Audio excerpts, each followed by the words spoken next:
Well, we're on a bit of a time constraint, so I'm just going to get started and assume that anyone else will arrive when they do. It's been a busy 2 days, I'm sure, for all of us. Thank you all for attending both the conference and the closing plenary of the Global Roundtable. My name is Andrew McLean. I am host of a television series called The Eco-Capitalist, and I would like to thank the folks at the UN and Paul and his team for inviting me to moderate this closing session.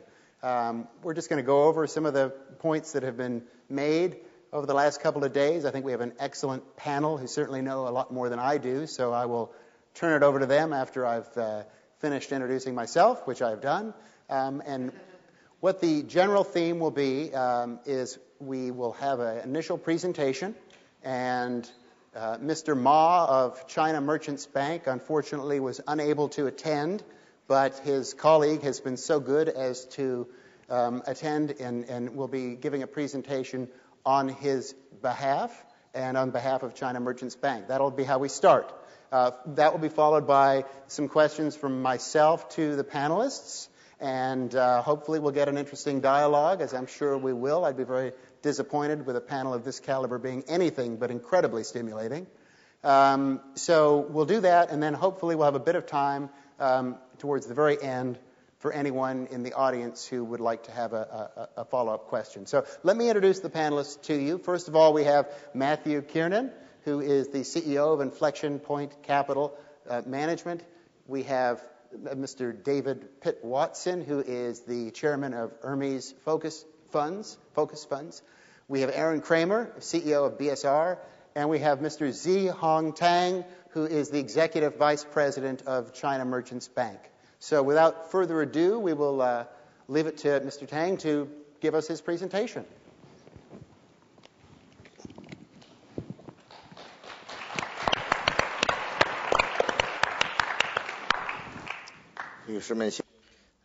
Ladies and gentlemen, greetings. It gives me great pleasure to be here at this UNEP FI Roundtable. Here I would like to talk about what we in China and the China Merchants Bank, or CMB, rather, think about sustainable financing development. First, I would like to talk about the green practices of China and our bank. In the past 10 years, China's economic growth has been maintaining at the pace of about 8%, and we are now the second largest economy in the world. This rapid economic development means our people's living standards have been lifted, but it also brings enormous environmental and social pressure. Today in China, emissions cutting and energy saving have become a topic that cannot be ignored. CMB established about 24 years ago. We started from a very small bank into today. We are a bank that is ranked the sixth largest in China. So we can say that CMB developed only because China's economy developed. That is why we feel that we have the obligation to make efforts to improve China's environment and China's society. So in 2007, CMB became the first Chinese bank to join UNEP FI. CMB's practices that are green includes the following. The first is in our strategic planning. We attach great importance to sustainable finance. In 2008, CMB took the lead in establishing the so-called Green Financial Working Group, and also we are trying to adjust and perfect credit policies and develop green credits. Every year, we review our credit policies. We focus on environmental protection standards. We also look at areas, including renewable energy and environmental protection. On the other hand, we are trying to limit and control loans to high pollution and high energy consuming industries. We will not give access to companies that do not meet certain environmental protection standards. And third, we are always brave to try new things and to innovate sustainable financial products. We have all sorts of new products, including emissions rights loans, green finance leases. We also have CDM financing, comprehensive solutions. We have also been targeting on new industries or new companies. We are now working with more than 200 PE and VC companies, hoping that we can provide loans to more than 3,000 companies who adopt green technologies and green products. Number 4, we are guiding our customers to utilize e-services. CMB has been promoting the use of online banking and cell phone bankings.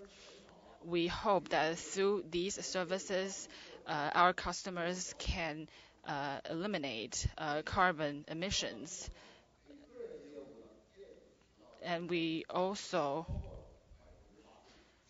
now have more than 80% of our retail businesses that are done online, and our corporate businesses are also done a lot online. Number 5, we are now also paying attention to our own green and low carbon operations. We encourage our employees to give us their proposals, tell us what they think we can do. And we are also working with WWF in implementing their campaign or their activities in shutting down the lights for 1 hour. And we also pay attention to green technologies in buildings and in our offices. So through these above-mentioned practices, we can see very clearly that the financial sector in China has been playing a very important role in the sustainable development in China and around the world.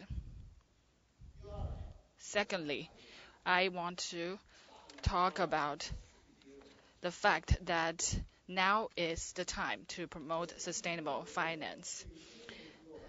The changes in sustainable financing is not only an obligation, it is also a great opportunity. Today, including China and many other countries, are paying a lot of attention to sustainable financing. And to financial institutions, this is also a best time to develop sustainable financing. Why do I say this? First, economic transformation is stepping up. Today, countries around the world are making efforts to transform their economies, and they're also relying more and more on green industries as a driving force of their economies. And to financial institutions, green industries is also a great opportunity. In the coming years, environmental protection, e-commerce, and new materials and new energies will all be very great opportunities for us. So cyclical economy, environmental protection, and our investment into emissions reduction will be greater by the year. Data shows that in the coming 5 years, there will be more than 500 billion RMB invested into environmental protection in China. This is a great opportunity for us. Secondly, people's thinking is changing too.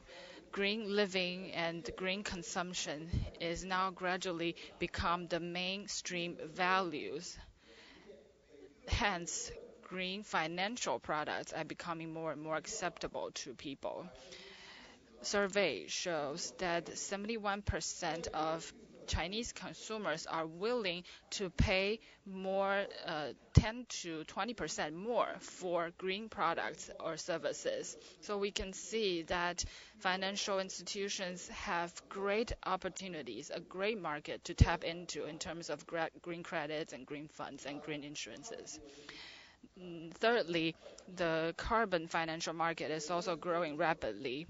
Estimates show that by 2020, the global carbon trade market will reach about 3.5 trillion US dollars, which means that it could surpass the oil market and become the biggest market in the world.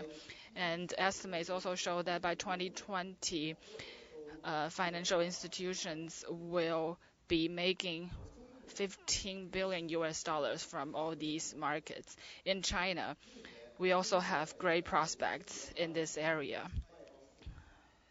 Today, China accounts for 84% of the CDM buyers market in the world. And sometime in the future, China will provide more than 150 million tons of CER, and the trading volume will surpass 2.2 billion US dollars.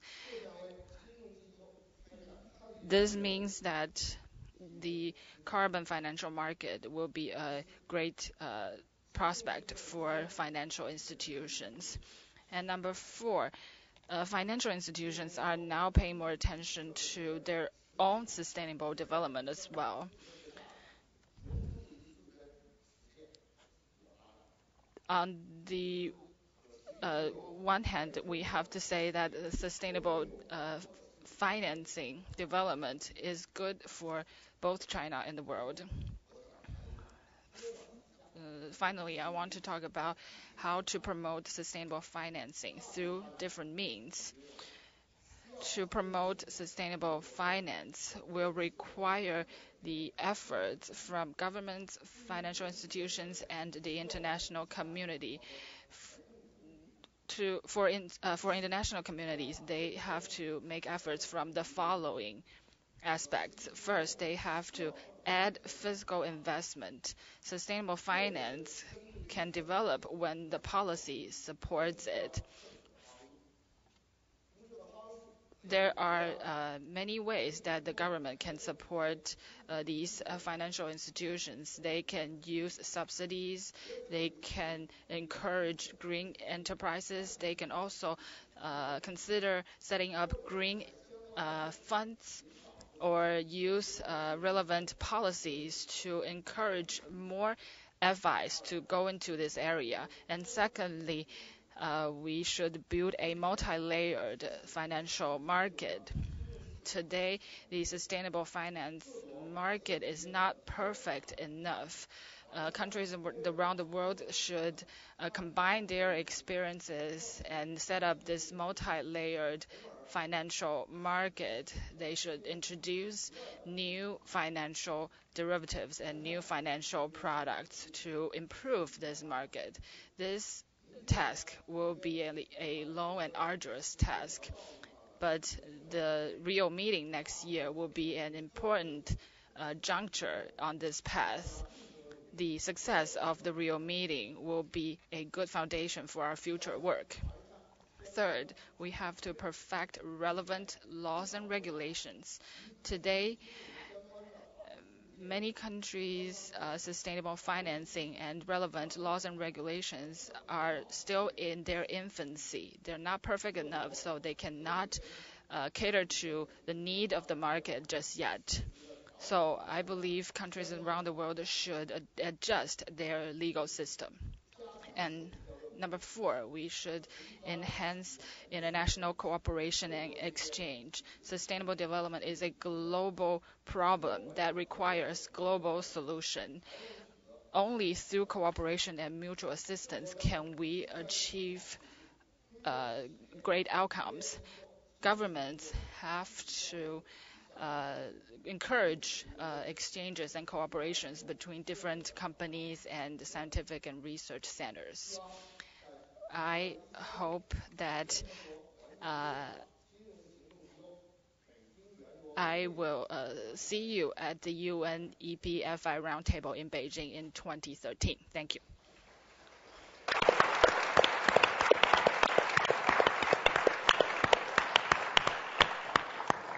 Well, thank you for that very informative presentation. And the CMB team has been very gracious to accommodate their travel schedule with this closing plenary, so they're going to have to depart after I do ask this final question, which would be, what do you see the role of emerging markets being in the transition to the green economy?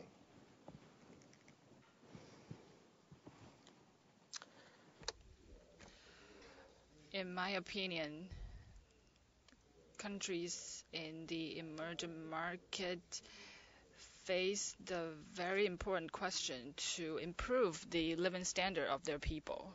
So in today's world, governments develop their own economies.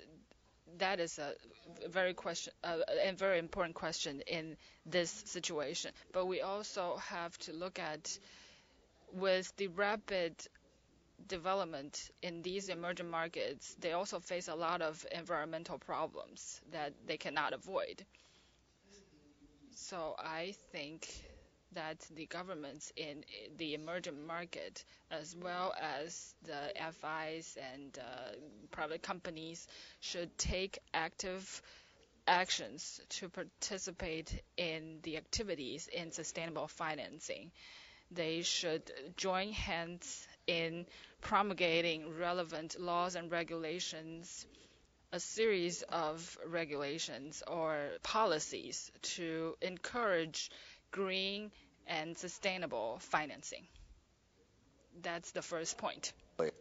The second thing is that I think that in emerging market countries, they should actively participate in sustainable finance and sustainable development activities all around the world, because it's not a problem that can be solved alone by just one country. So they should be working together with everyone, with the whole world,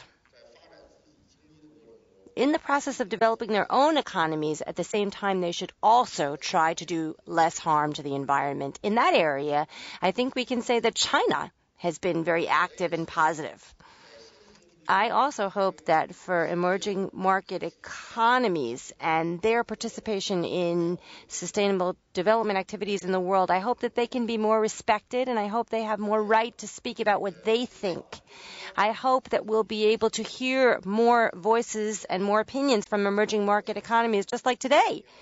Here, the China Merchants Bank was able to come at the invitation of this conference today. Looking at emerging markets themselves, emerging market economies, I think today, personally here, we're talking about at this conference sustainable finance. As for financial companies in emerging market economies, I think they need to do three things. First of all, I feel that they should have more stringent policies toward those financial enterprises to do more to promote the development of companies in sustainable industries, sustainable finance industries, and trying at the same time to constrain and to limit the companies and industries who are high polluters and high energy consumers. Second, I think that financial companies should participate in more sustainable finance and sustainable development activities to try to develop their own identities, so people know more about them. And they themselves have to promote sustainable finance. For example, they should work through their own experiences to do more electronic banking or electronic work to try to have less carbon emissions. The third thing I feel about emerging market economies, financial institutions, is that they should, as much as possible in trying to control risk, they should think about environmental risk, and they should pay more attention to environmental risks. When I talk about being concerned with environmental risks, that should be a part of their traditional risks. In the past, it was interest risks, credit risks, market risks. Now they should, as a part of that, also add in preventing environmental risks, because financial institutions really have to pay attention to controlling risks in their business. So that's what I think. Thank you.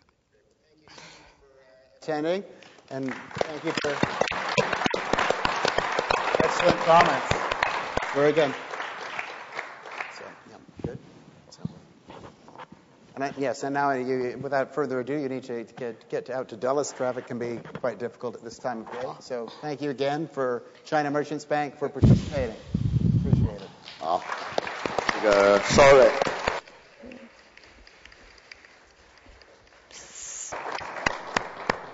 Very interesting, and certainly something for us all to reflect upon. Certainly, over the last couple of days, some of these numbers that have been bandied about, whether a gigaton or 10 million people maintaining or controlling $47 trillion worth of wealth, trillions and billions. I mean, these are numbers, that Carl Sagan maybe would be comfortable with, but they're certainly, it's a big amount in any stretch of the imagination. So I'm going to ask Matthew to lead off, and maybe if you could give us an idea of how are we going to achieve these sorts of things? How is this amount of capital going to get into the green economy? Why don't you start me off with an easy one? I was about to say I was present at the creation, not the real one, but at the Earth Summit in '92. And so I reflect back. This will be a long answer. I reflect back on how far have we come since then. We're 20 years on, just about. And I guess my message would be I have good news and bad news. The good news is that the financial community, the financial sector, has advanced prodigiously from its the state at the Earth Summit in 1992. In fact, I think one of the unheralded achievements of the Earth Summit was to actually put finance and sustainability on the same map together. So I think, and by the way, I would like to take the opportunity to commend Paul Clements Hunt and his team over the years, because I can't think of a single organization that's done more to advance this agenda. And I think they are largely responsible for the improvement that we've seen to date. So that's good news.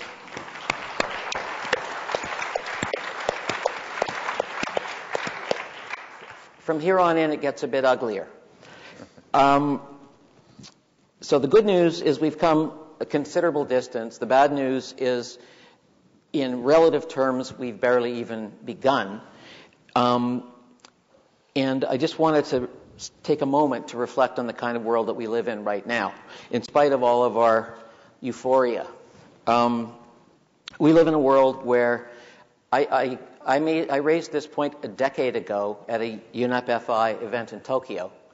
I pointed out then that the $35 billion UN staff pension fund, ironically, was invested without even casual regard for environmental or social issues. That remains absolutely factually correct today, a decade later. I was told by an official at the pension fund recently that, quote, "We need to move slowly, Matthew." And I thought, well, mission accomplished. So we also live in a world where, for example, there's tremendous organizational schizophrenia in the endowment and foundation community, so that you can have scenarios like the Ford Foundation giving away $400 million a year on environmental projects, and yet refusing to even look at the endowment, that 95% of its assets that are creating that income. I mean, I could go on at huge length. But I think the antidotes, to come around to try to answer your question, are to be found in a couple of places. One, I think it's really important that we stop deluding ourselves. I read, again, I happen to think that the PRI is one of the most important initiatives out there. It's a game changer potentially, but when you read in reports that, quote, 80% of the signatories' assets are currently being integrated, environmental and financial, sustainability and financial considerations are being integrated, 80%. Now that's, say, call it $26 trillion. I got to tell you, I haven't noticed. The figure I would personally put, and this has been confirmed by less fanatical observers, it's not 80%, it's about 1%. So we need to be honest with ourselves and with our stakeholders, or we're going to get nowhere.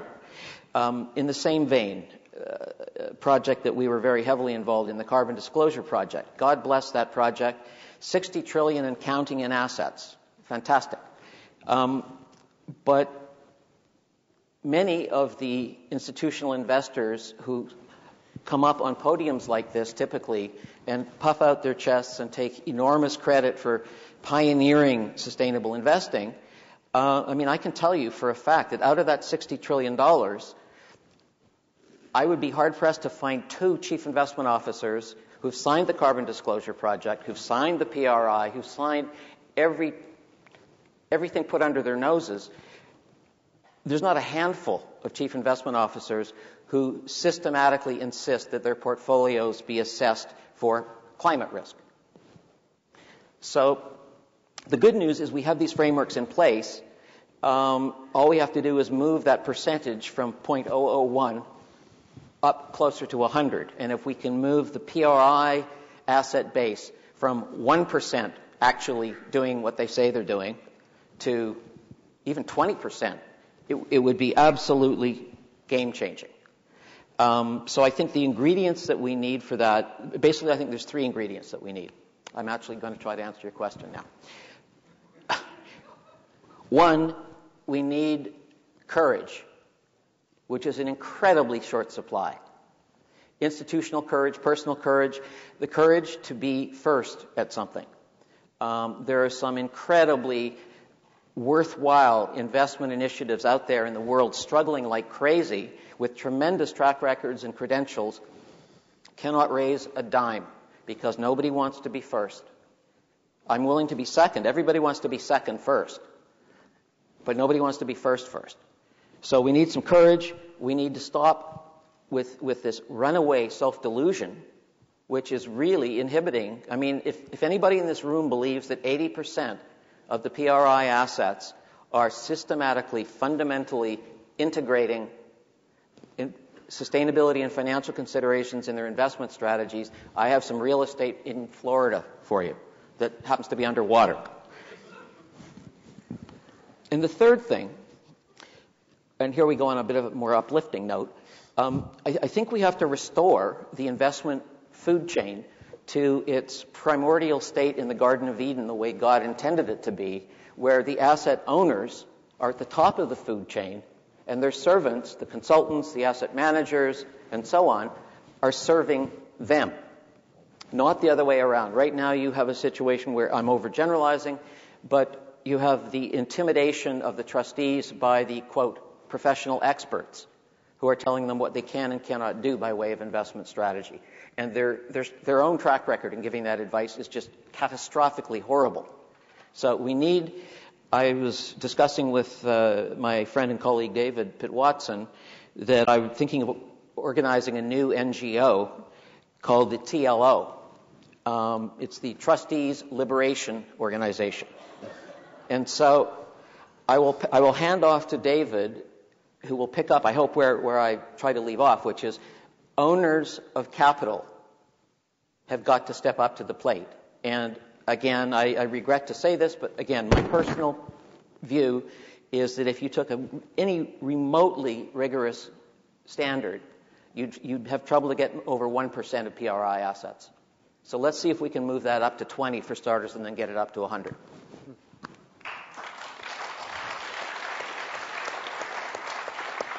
Well, David?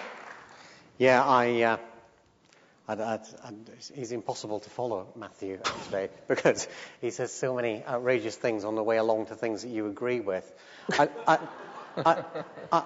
I'd have two comments. I mean, one where I think I would watch out with some of your logic, and then the bit where you finish where I agree with you hugely.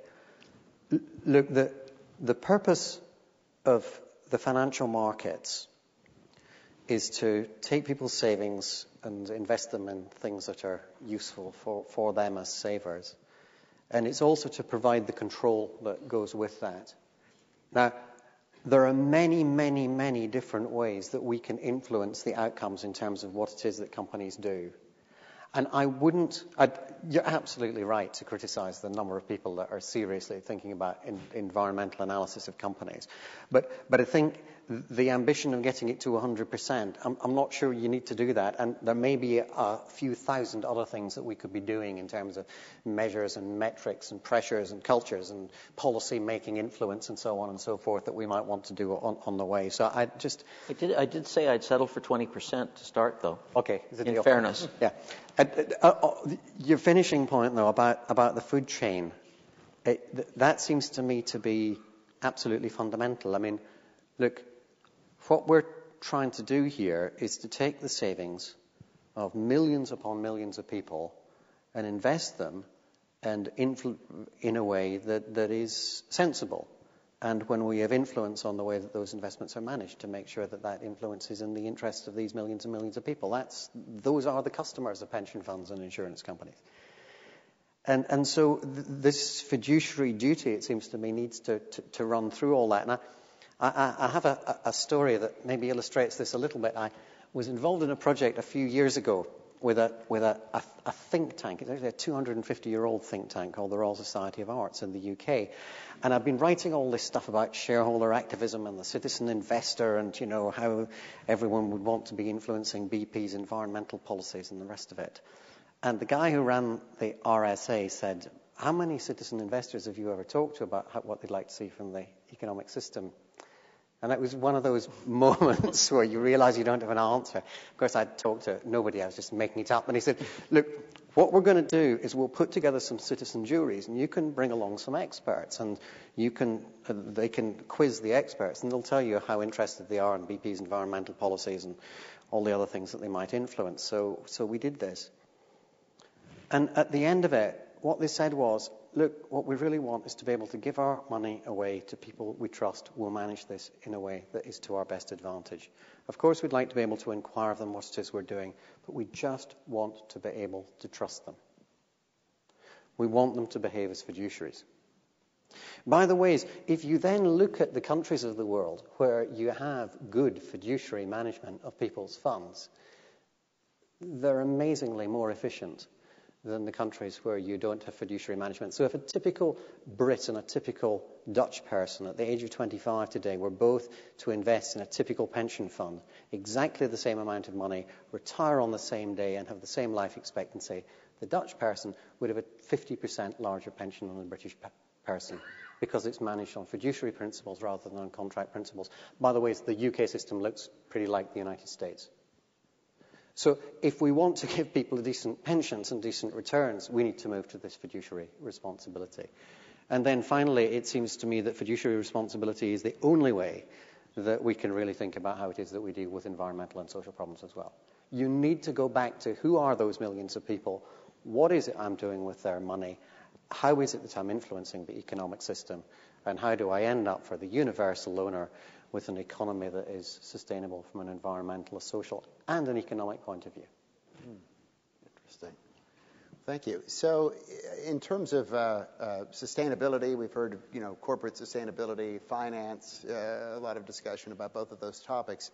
Aaron, maybe you could touch on how, as we approach beyond the tipping point, how does sustainability fit into the equation?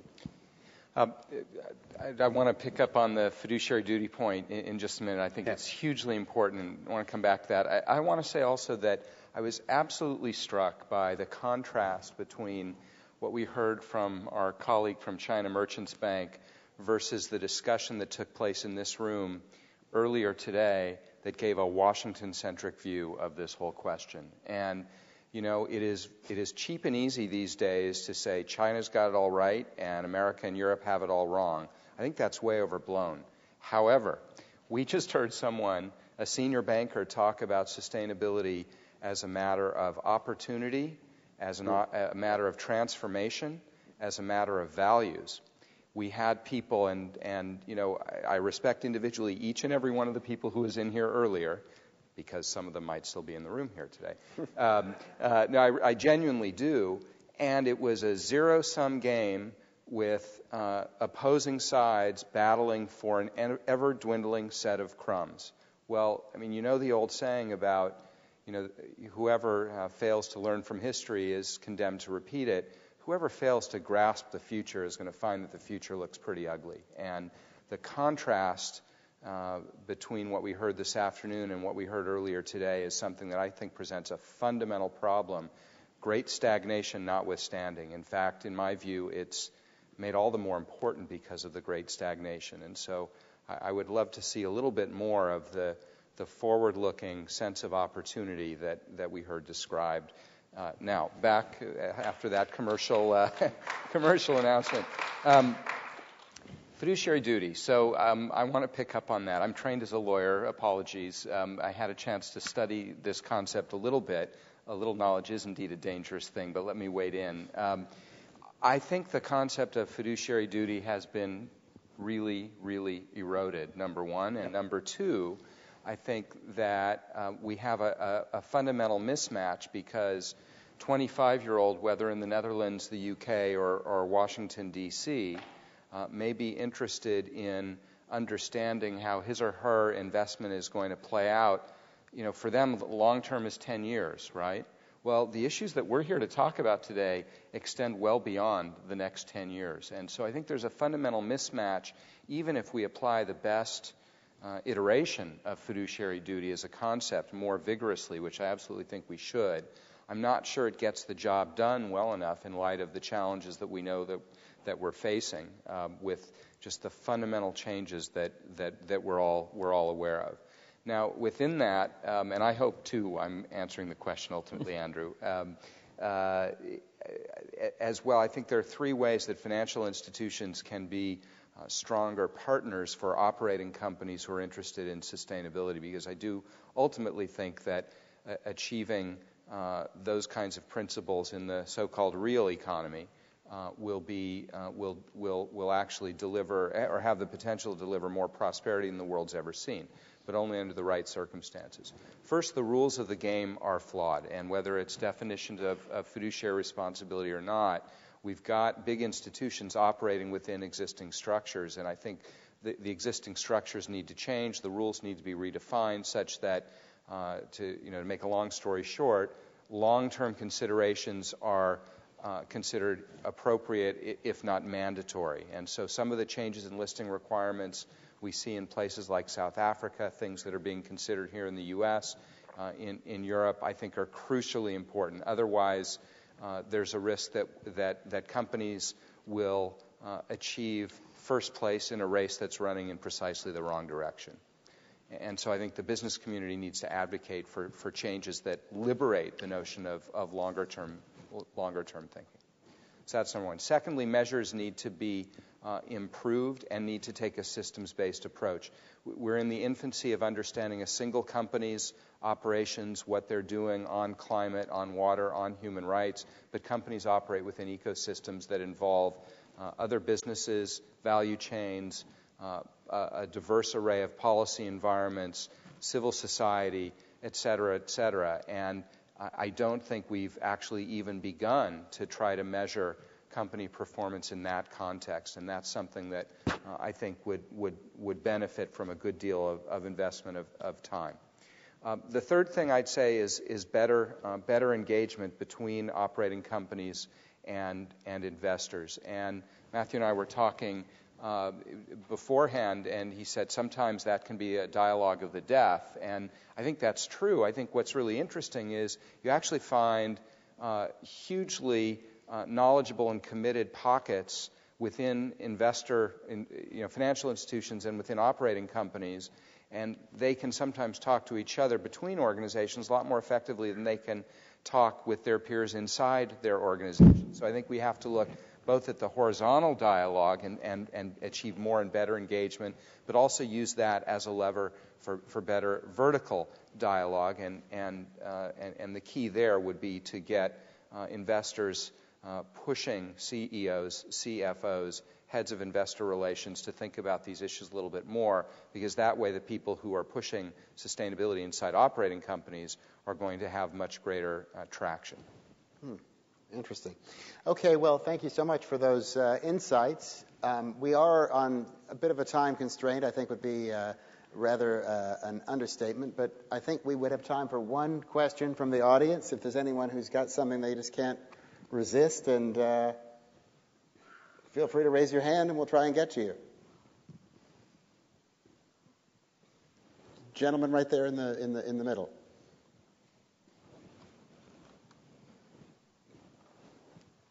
Thank you. Bauer Taverna, Rabobank. What should be done to bring this minus, not just 1% of the UNPRI thing, to bring it up to 20 or 80? What should we do? And possibly it should be done quickly, because otherwise the credibility of UNPRI will be under attack. Outstanding question. And there's a long, I could give you, and would be happy over coffee to give you a long laundry list. But I think, as David said, it's a complex, and Aaron made the same point, it's a complex ecosystem. We could start by toning down what I call the axis of evil, which is the investment consulting fraternity, which almost, with some very conspicuous exceptions that most of us in the room know, have been a pestilential and retarding force on the advancement of this. Now, I'm deadly serious. They have been, and to be fair to them, they have no economic incentive to do otherwise.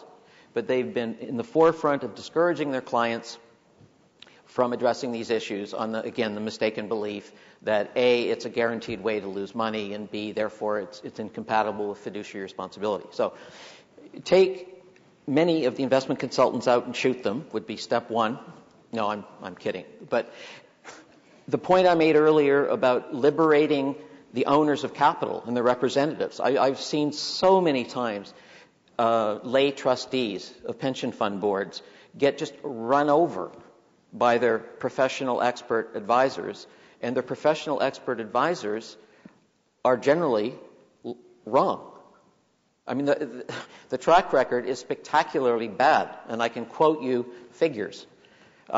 So I think empowering trustees and training them and building capacity with the trustees, listening less to the merchants of doom and the naysayers in the consulting fraternity, investment consulting, and again, a willingness.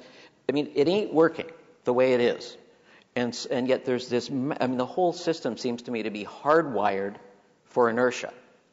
It is incredibly difficult to change this system, again, because everybody talks about innovation, but typically, if you want to introduce an innovation, you need to show a 30-year track record for the innovation.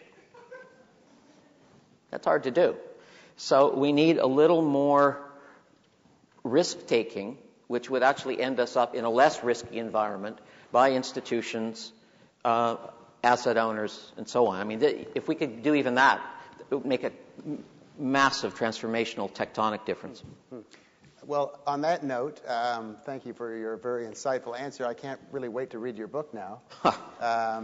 On that note, I think we are about at the end of our time for this closing plenary. If anybody has a final thought, or they can encapsulate in a few words, feel free to share it with our audience.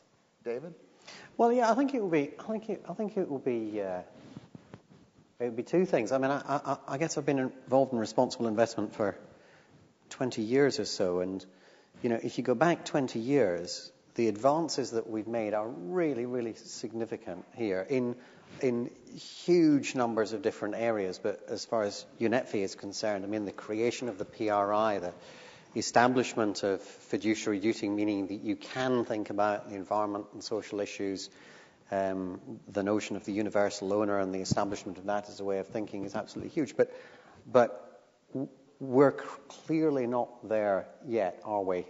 I mean, and I think the financial system over the last 3 years, you know, it didn't stand up well. And so you think? Yeah, no, no. It was interesting. I was doing a jog this morning around the mall. I stopped off at that Martin Luther King memorial, which is absolutely fantastic, and it's got this quote that the ultimate measure of man is not where they stand in times of comfort and convenience, but where they stand in times of challenge and controversy. And I thought the financial system in times of challenge and controversy did a really bad job. But that's not the end of it, is it? Because we have laid some foundations. The question is, can we build on those? And the answer to your question, it's not just one thing. It's not having 100% of the UN PRI. It's also about getting the measures right. You know, how do we have metrics so that we can get markets to work properly? How can we persuade people that are trustees indeed to do what Matthew tells them to do, to be fiduciaries, not to be somebody who's doing this under contract? How do we get the regulators to think about the people that are in this room as being on their side, wanting to get the system to work, rather than people who need to be regulated, and then the guys who can find the ways around the regulations, the clever lawyers, take over? There are all those sorts of a front on which it seems to me we can move, and all of us have got a part to play. There isn't a Gosplan answer to this. There's a multi-stakeholder, including shareholder, answer to this. Aaron, a quick final word? Yeah, I'm going to follow the master of hyperbole and the master of understatement. I think that I would just throw out a challenge for the next global roundtable, that everyone in this room, because I assume that we're preaching to the converted here, that everyone in this room bring the biggest skeptic they can find inside their organization and come and use this as a way to unlock some new thinking. Good idea. Very good.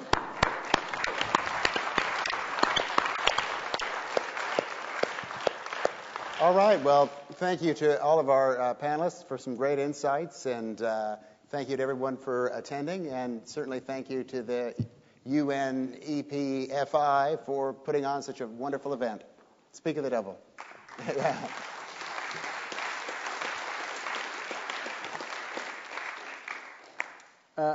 Andrew, Matthew, as ever, and David, the king of understatement, and Aaron, thank you for a fabulous closing panel, which I think was in the spirit of the last 2 days. It comes to that point where we're closing the round table, and we just need to do a couple of things. Couldn't have held it without you folks coming from all around the world. So the UNEP FI family, the PRI family, and other guests from the policy world and academia, huge thanks to you. And again, just to reflect on our sponsors, and just some personal add-ons here very quickly. Bank of America, Kai Jensen, has been an incredible supporter of UNEP FI for so many years. State Street, Global Advisors, Rick Pearl, just is always there and doing things for the initiative. Calvert Investments, obviously Barbara Krumziak and Aditi, and Bloomberg and Curtis, wherever you are, if you're there, thank you very much indeed. And the rest of our sponsors, greatly appreciated. Cecilia, come on down. Where's Cecilia Serene? Quickly. We've got to be out of here contractually.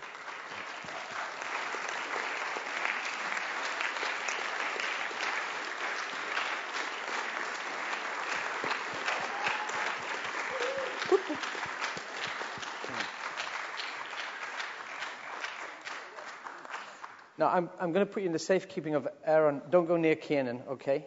Just sit in there, all right? We've had a lot of roundtables over, I guess, the last 15, 16, 17 years, but I honestly have not worked with anyone as committed and professional, eyes and ears on, non-stop for the past, 18 months. She's done a truly magnificent and professional job, at times under real pressure, and as well as the crowd giving it up for Cecilia, who is part of a brilliant team. I just want to say a personal thanks, because you have done everything and more and beyond, and you have delivered a fantastic event. And so put your hands together, and Richard Burrett, come on stage. Yeah, there you are. Oh, Mike, please.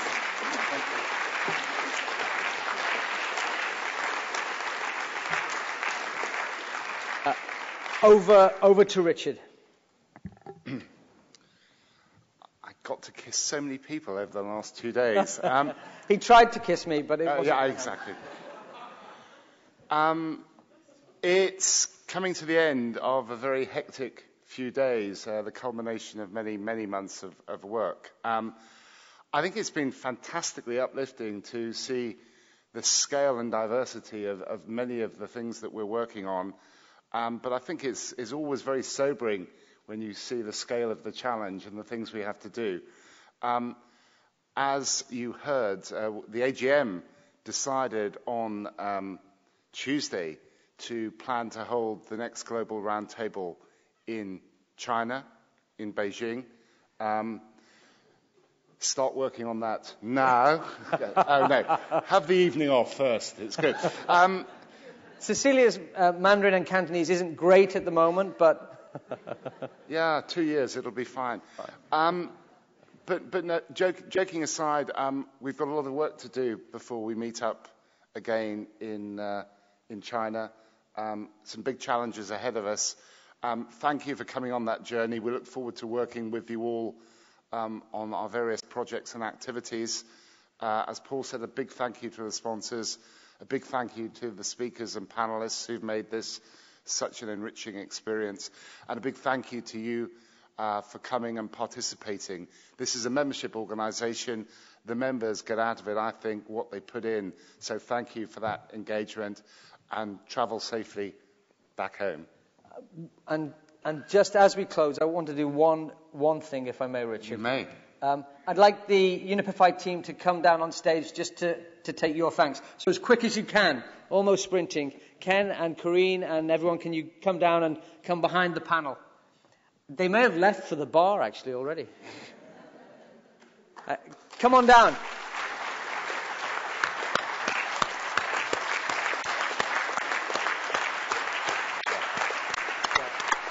You close it.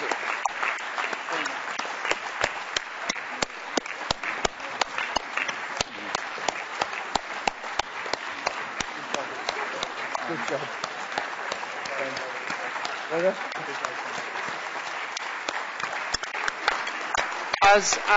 As we know,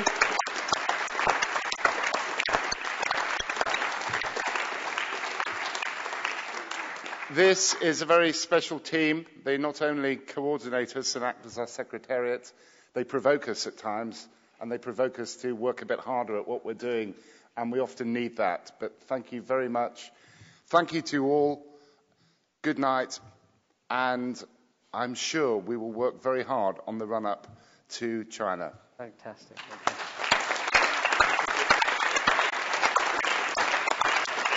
Thank you very much.